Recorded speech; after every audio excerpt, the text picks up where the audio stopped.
जीतू पटवारी से उनका प्रदेश अध्यक्ष पद छिन जाएगा। क्या जीतू पटवारी अब कांग्रेस में बड़ा और मजबूत चेहरा नहीं है? क्या जीतू पटवारी की वजह से कांग्रेस के अंदर बड़ी नाराजगी देखने को मिली है? आखिरकार दिग्विजय सिंह और उमंग सिंघार की मुलाकात क्यों होती है? क्या ये मुलाकात इसी सिलसिले में है? और दिग्विजय सिंह के खिलाफ लीगल नोटिस भी क्यों जारी होता है? क्या ये मामला भी इसी से जुड़ा हुआ है? ये तमाम मुद्दे मध्य प्रदेश की राजनीति में कांग्रेस के अंदर देखे जा रहे हैं और ये बड़ा मुद्दा माना जा रहा है कांग्रेस के अंदर फूट का। ये बड़ा मुद्दा माना जा रहा है कि 2 दशक से कांग्रेस मध्य प्रदेश की सत्ता तक नहीं पहुंच पाई। वो कांग्रेस क्या अब बिखरने के कगार पर पहुंच चुकी है। राज्यसभा चुनाव के दौरान हमने कई ऐसी तस्वीरें देखी जहां नाराज चेहरे भी नजर आए, बयान भी सुनाई दिए, लेकिन क्या अब वो हकीकत में बदलने वाले हैं? यही बड़े सवाल है मध्य प्रदेश की राजनीति से जुड़े हुए कांग्रेस को लेकर और इन्हीं सवालों पर चर्चा करेंगे। और चर्चा करने के लिए हमारे साथ हमारे वरिष्ठ सहयोगी अमन जी मौजूद हैं। सर, दिग्विजय सिंह जो मध्य प्रदेश के पूर्व मुख्यमंत्री और अब पूर्व राज्यसभा सांसद भी कह सकते हैं, उनकी मुलाकात उनके आवास पर जो कांग्रेस के नेता प्रतिपक्ष उमंग सिंघार हैं उनसे होती है। ये कहा जाता है कि इन दोनों की आपसी बनती भी नहीं थी 2018 से लेकर, लेकिन ये मुलाकात माना जा रहा है कि जीतू पटवारी को लेकर है। क्या लगता है, क्योंकि हमने मंचों पर दिग्विजय सिंह और जीतू पटवारी की दूरियां भी देखी हैं और हाल फिलहाल में जो सरकारी जमीन का मामला था उस पर भी दिग्विजय सिंह और जीतू पटवारी के बयान मेल खाते हुए नजर नहीं आए। तो क्या जीतू पटवारी से दिग्विजय सिंह नाराज है या पूरी कांग्रेस नाराज है? देखिए, जाहिर बात है क्योंकि दिग्विजय सिंह जिस तरह के नेता हैं, बड़े कद के नेता माने जाते हैं। 2 बार मुख्यमंत्री रह चुके हैं मध्य प्रदेश के, 2 बार राज्यसभा जा चुके हैं, इसके अलावा तमाम पदों पर काम कर चुके हैं, तो उनके पास अनुभव है। और तीसरी दफा जब राज्यसभा जाने की बात हो रही थी, उन्होंने कहा कि भाई मैं नहीं जाना चाहता, इसीलिए मीनाक्षी नटराजन का नाम सामने आया था। लेकिन जब उनका पर्चा खारिज होता है,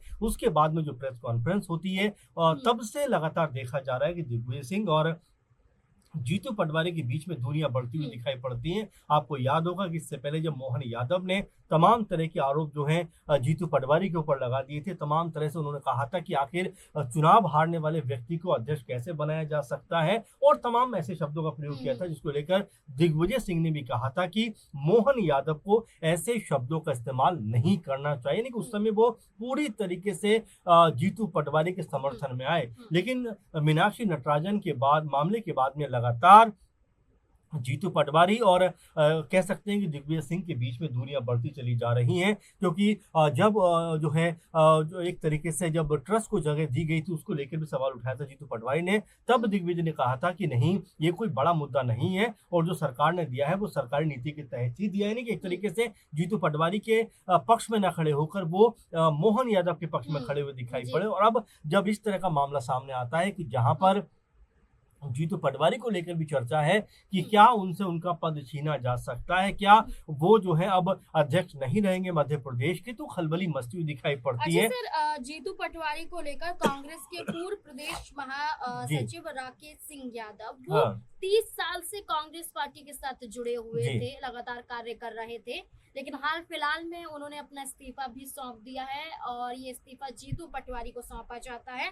और राकेश सिंह ये कहते हैं कि जीतू पटवारी से उनका प्रदेश अध्यक्ष पद छीन लेना चाहिए, क्योंकि वो इस लायक है ही नहीं। क्योंकि जो बड़े चेहरे हैं, जैसे कमलनाथ हो, दिग्विजय सिंह हो, इन बड़े चेहरों को लेकर जीतू पटवारी इतने सजग नजर नहीं आए, उनका अपमान करते हुए देखे गए। कई बार मंचों पर देखा जाता है कि जीतू पटवारी अपने आप को बड़ा दिखाने की कोशिश करते हैं, सारी पावर खुद लेना चाहते हैं, ऐसा राकेश सिंह के जरिए कहा देखिए गया। बिल्कुल, और यहाँ पर लगातार ये बात सुनने को भी मिलती है, देखने को भी मिलती है कि जब से जीतू पटवारी अध्यक्ष बने हैं, लगातार उनकी अपनी पावर बढ़ी है। उसमें कमलनाथ और दिग्विजय सिंह सरीखे नेता, जो मजबूत और अनुभवी नेता है कांग्रेस पार्टी के, वो बिल्कुल दरकिनार दिखाई पड़ते हैं। और ये बात रह रह कर कहीं ना कहीं चुभती भी है लोगों को कि भाई आखिर जो जीतू पटवारी, ठीक है वो अध्यक्ष हैं, लेकिन जो अनुभवी नेता है उनका कद तो कम से कम मजबूत रहना चाहिए, चाहे वो दिग्विजय सिंह हो, चाहे वो कमलनाथ हो। और यही बारंबार देखने को मिलता है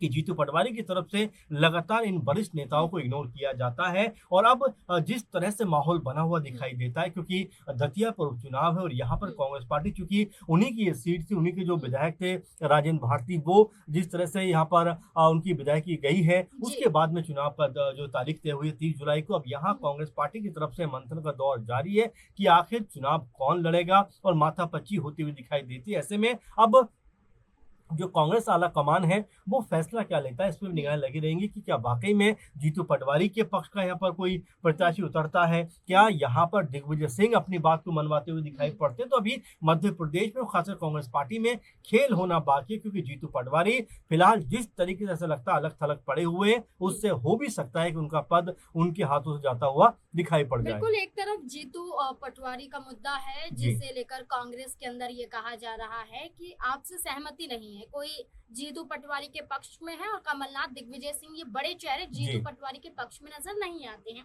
लेकिन एक और बड़ा मुद्दा है जो देश भर में गरमाया हुआ है और ये मुद्दा सर राम मंदिर चंदा चोरी मामले से जुड़ा हुआ है, जहां लगातार सत्ता और विपक्ष के लोग बयानबाजी कर रहे हैं। तो वहीं दूसरी तरफ दिग्विजय सिंह ने भी मंदिर को चढ़ावा दिया था जब मंदिर का निर्माण हो रहा था।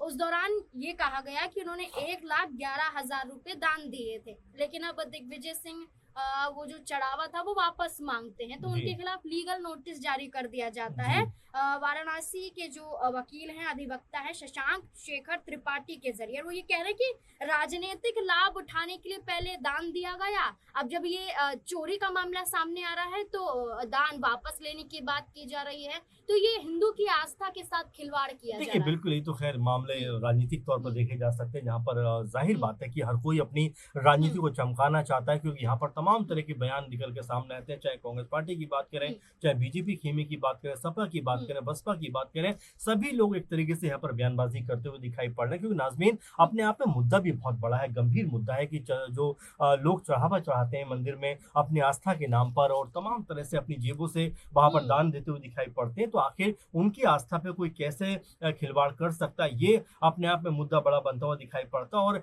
यहाँ तक दिग्विजय सिंह कहते हैं कि मैं अयोध्या जाऊंगा और वहीं पर मामला दर्ज कराऊंगा, यानी कि उनके मन में इस बात की टीस जरूर है कि जो भी लोग इसमें शामिल हैं उनको सजा मिलनी चाहिए और जो जिम्मेदार लोग हैं इस पूरे मामले के अंदर उनको बख्शा नहीं जाना चाहिए। और यहाँ पर सिर्फ दिग्विजय सिंह नहीं बल्कि तमाम जो आस्था रखते हैं और जो जिन्होंने धन और यहाँ पर दान दिया है, वो यही बात कह रहे हैं कि इसकी जांच जो है वो बहुत ज्यादा मजबूत तरीके से होनी चाहिए, ताकि कोई भी दोषी इसमें जो भी पकड़ा जाता है वो दोषी साबित होता है, उसको सजा ऐसी मिलनी चाहिए ताकि दोबारा ऐसा काम ना होता हुआ दिखाई पड़े। क्योंकि सिर्फ राम मंदिर नहीं बल्कि कई मंदिरों का जिक्र अब लगातार हो रहा है, कई जो धार्मिक स्थल है उनका जिक्र यहाँ पे होता हुआ दिखाई पड़ता है। तो ऐसे में अगर सजा का प्रावधान मजबूत रहेगा तो लोग इससे सचेत होंगे, कभी भी फिर इस तरह के जो कार्य को अंजाम देते हुए कभी नजर नहीं आएंगे। बिल्कुल, अब देखना होगा कि एक तरफ मध्य प्रदेश में कांग्रेस के अंदर ये मुद्दा गरमाया हुआ है, तो दूसरी तरफ देश भर में चंदा चोरी का मामला गरमाया हुआ है। अब देखना होगा कि एक तरफ जांच में क्या कुछ सामने आता है और जांच में जो सामने आता है उसके बाद क्या एक्शन लिया जाता है, तो दूसरी तरफ कांग्रेस पार्टी में राहुल गांधी जो कांग्रेस पार्टी को संभाल रहे हैं, एक बड़ा चेहरा है और मध्य प्रदेश में वो खुद कह चुके हैं कि अब जो लंगड़े घोड़े हैं उन्हें रेस से बाहर करना है। तो अब देखना होगा कि क्या जीतू पटवारी भी उसी लिस्ट में आ गए हैं, जीतू पटवारी के हाथों से भी उनका पद छिनने वाला है, और क्या जीतू पटवारी को लेकर जो नाराजगी दिग्गज चेहरों में है क्या वो दूर हो पाएगी या इसके जरिए पद हाथ से चला जाएगा। आपको क्या लगता है इस पूरे मुद्दे को लेकर? अपनी राय कमेंट सेक्शन में जरूर दें।